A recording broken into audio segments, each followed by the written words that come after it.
What's up, guys? It's a Quiet Storm, aka Vontae, and today we're going to talk about NBA 2K26. So, if you didn't know, the roadmap for NBA 2K26 outlining the information and how it's going to come out within the next coming weeks did come out recently, and even though they don't go into specifics right away, there are some little bits of information that they put in the posting that kind of hint at what's to come, and I'm just going to talk a little bit about it and what I noticed. So in the very beginning of the roadmap, before they go into breaking down the different categories, it does say something that I thought kind of stood out. Of course, they go into, gameplay, new features. They say stuff like that every year, so I didn't really I wasn't moved too much by that. But in the second paragraph, at the very end, it does say there's a renewed focus on skill-based gameplay to fresh and authentic storytelling. So my mind went straight to fresh and authentic storytelling. Fresh. I solved the problem. Be Fresh is back. Be Fresh is back in the game. Everybody wanted Be Fresh back. She's back. In all seriousness, later on in the roadmap, they do kind of talk about my career, and it does seem like they actually added a story, another prelude. NBA 2K25, they kind of went away from the story modes and actually having cutscenes and things like that. It looks like they are going to bring back elements of story.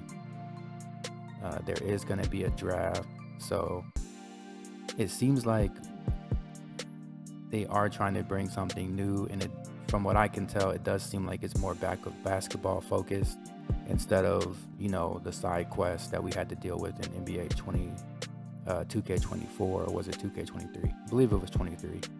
So the fresh and authentic storytelling does appear to be alluding to that. The next thing I wanted to talk about is the gameplay, because that's the next section that they go into, which is going to be the very first week, the week of July 28th. That's when they're going to go into the gameplay. And again, a lot of these words that they use are words they use every single year. More control and being able to kind of predict what your player is going to do.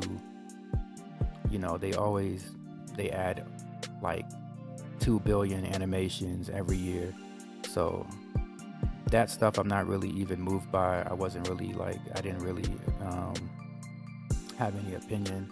The most concrete thing that they talk about is the meters. So it looks like they are bringing back showing your green window in the shot meters, which to me is I feel like at this point it's just a 2K special. Pretty much take something out, add it back, and they make it seem like it's new, or they have us clamoring for something that was already in the game that they shouldn't have even taken out.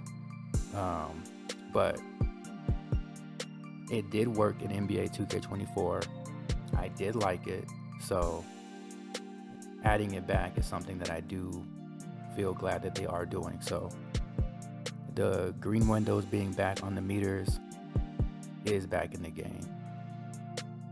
The next thing they talk about is the layup timing, and I've seen on Reddit, I've seen online, people are complaining about layup timing being permanently enabled, and to me, I don't think that there's really an issue with it.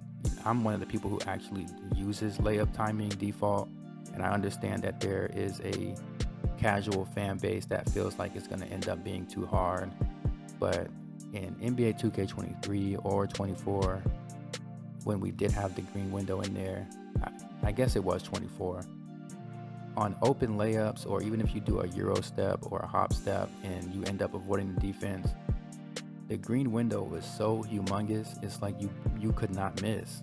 So if your player is open, the green window should be so humongous you probably wouldn't even be able to miss. And I remember having like a very low layup. I didn't even upgrade it yet, and I was able to make layups with layup timing in 24. So really, the layup timing is more so for contested layups, which to me, I think does deserve to have a level of skill involved in that. And also, if you have a high layup and you have the badges for it, I feel like that will also lead to layups being a lot easier to make. So I don't personally have an issue with that being permanent, but I did see that there are people who do have an issue with it. The next thing is going to be the My Player Builder.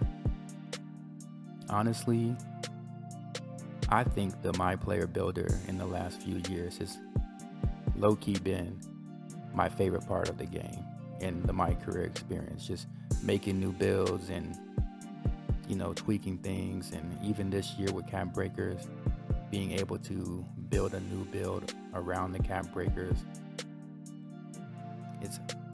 it's pretty fun. And honestly, I don't know if people remember, but in NBA 2K24, you couldn't add animations in the builder. And it looks like they're adding more quality of life improvements to the builder. And they're letting us see what body types we can unlock. That's one of the things that they say in the posting. They're upgrading it to give us more context, control, more ways to create your perfect build. Again, some of these things are not really specific, so I can't really react to that. The most concrete thing is the body types being in there, which I think that's a step in the right direction. It's just going to further build on it, which, like I say, I've spent a good amount of time in the builder just trying to figure out if I can make different kinds of builds and try to make your favorite players, or try to make them the most versatile. Or you can make a short guard, you can make a tall guard, you can make wings that finish, defensive wings, rebounding.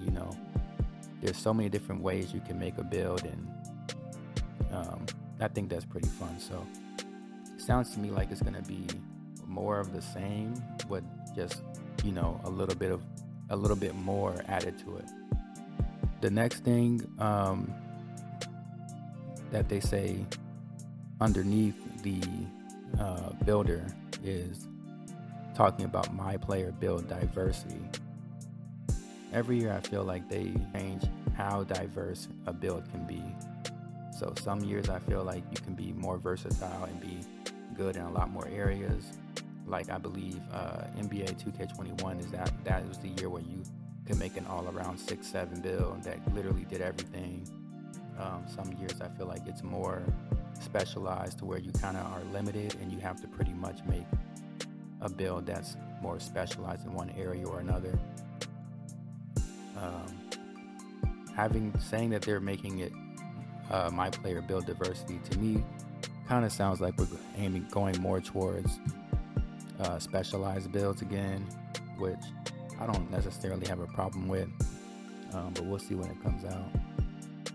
Underneath the talks about the My Player Builder, which that information comes out the week of August 4th, is My Team, the full reveal week of August 11th. And My Team sucks, so I'm gonna skip that.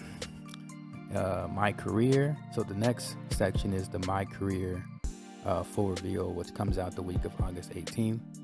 And this is what I was saying that they kind of alluded to in the very beginning of the roadmap. It says that there is a immersive My Career prelude story that takes players where they've never gone before and out of bounds. And I can't remember where I saw, but I do remember seeing Spike Lee attached to some news that came out or some posting regarding NBA 2K26. So I am kind of curious if he does have a hand in the quote-unquote story that's going to be the prelude of My Career. you know that the people who make 2K are on Reddit, and a lot of people refer to NBA 2K16 as being one of the best games and one of the best of my careers. I personally felt like the story was okay, but it also kind of took out it was less immersive to me because it didn't feel like your career. There are different kinds of people who play NBA 2K, but yet in NBA 2K16, it doesn't matter what race you are, or even if your ethnicity is different. Everybody has the same family, the same sister, the same parents. Everybody has the same best friend who ends up passing away in the storyline. To me, it was just like, it felt more like you're watching a TV show rather than playing out your own career.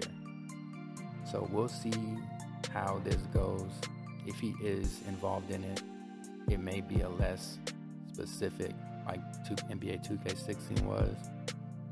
But it does seem like the draft is connected to the story, and there actually is consequences. So depending on how well you play will determine on how high you're drafted, or maybe you may not even be able to get drafted.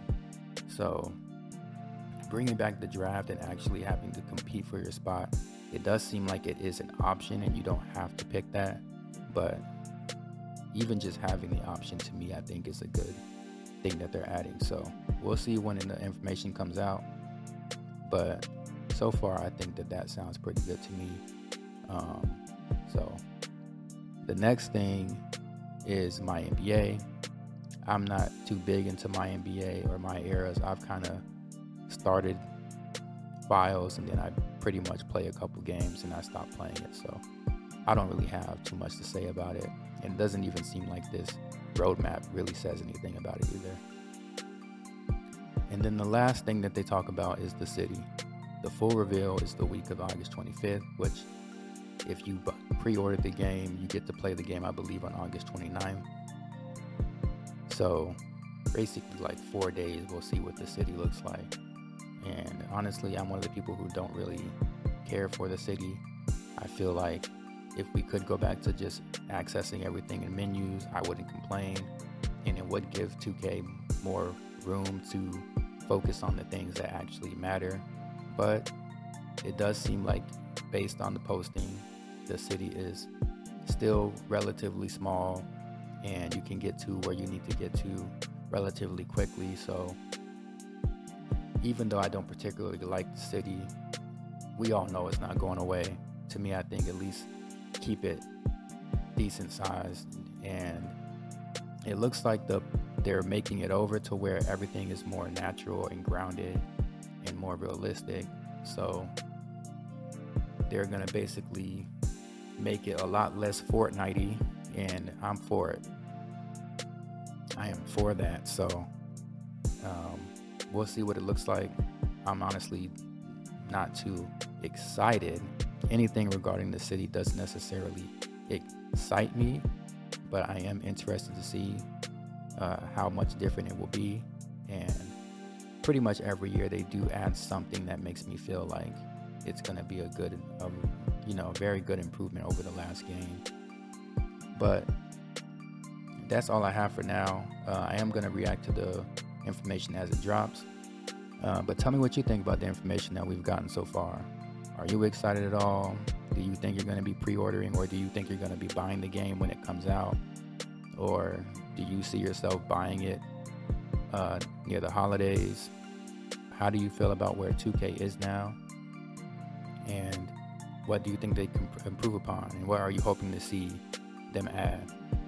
Let me know in the comments. And thank you for watching, and I'll see you in the next video. Bye.